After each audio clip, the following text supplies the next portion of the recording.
तो कल हमारे पार्लियामेंट में वुमेन रिजर्वेशन बिल पास नहीं हुआ। बहुत डिबेट चल रही है। ऑपोजिशन का कहना है कि सरकार जो डिलिमिटेशन के नाम पे इस बिल को इंट्रोड्यूस कर रही है क्योंकि उन्हें डिलिमिटेशन एक्सरसाइज जो है इंट्रोड्यूस करनी है, राइट। एंड उनका ये भी है कि वो इसलिए एग्जिस्टिंग सीटों पर जितनी जो लोकसभा में 543 सीट्स हैं उस पर उनको रिजर्वेशन नहीं देनी, क्योंकि इसके लिए जो है वो जो एग्जिस्टिंग मेल नेता है उनको अपनी सीट छोड़नी पड़ेगी, राइट। बट इस वजह से वो डिलिमिटेशन के अगेंस्ट है। But why government wants it and why it is necessary? What is delimitation? पहले ये आपको मैं बताऊं कि डिलिमिटेशन होता है कि कॉन्स्टिट्यूएंसीज जो है हमारे इंडिया में जितनी भी कॉन्स्टिट्यूएंसीज हैं वो रीड्रॉ करी जाए। एक एक्सरसाइज होता है रीड्रॉ करने की कि हर एमपी के पास जो मतलब जो हर स्टेट में जो कॉन्स्टिट्यूएंसीज हैं वो बढ़ भी सकती हैं, वो घट भी सकती हैं, ठीक है। और वो डिपेंड करेगा उनकी पॉपुलेशन पे। And now day by day population is increasing, you agree? Hence this exercise is necessary. Why? Because population is increasing, so per thousand head, or for example per thousand head we need an MP, we need an MLA, right? Hence this is necessary. अगर मान लो कि 5000 लोगों पे जो चीज 1000 लोगों पे जरूरी है वही 5000 लोगों पे हमारे पास अवेलेबल है।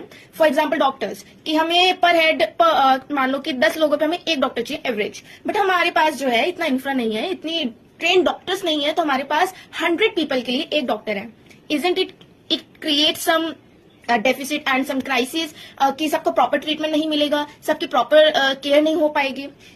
सिमिलरली डिलिमिटेशन भी ऐसा ही है और इसलिए ये जरूरी है कि डिलिमिटेशन एक्सरसाइज हो। ये इतने सालों बाद हो रही है, ये 1980s के अराउंड और इसी अराउंड कुछ हुई थी 2000 से पहले, ठीक है। लेकिन उसके बाद से ये अब तक नहीं हुई है। ये 2 या 3 बार जब से कॉन्स्टिट्यूशन हमारा फॉर्म हुआ है, जब से हम इंडिपेंडेंट हुए हैं, सिर्फ 2 या 3 बार हुई है।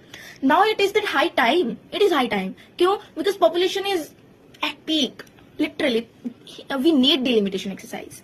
इसके लिए वुमेन रिजर्वेशन बिल दोबारा पास करना पड़ेगा, क्योंकि सीट्स बढ़ेंगी तो उनका रिजर्वेशन उस हिसाब से ही दोबारा पास करना पड़ेगा। आई नो 2023 में सरकार ने पास कर दिया, नो डाउट, बट जब नई चीज आएगी तो उसके साथ ये भी तो चेंज होगा ना।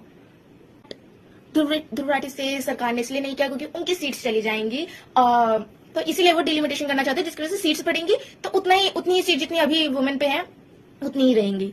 But bro, what is the point? We need the exercise, we need this now, this is mandatory, must for the country. Population is this, not this which is in 90s, 2000s, this is 2026, this much gap we need.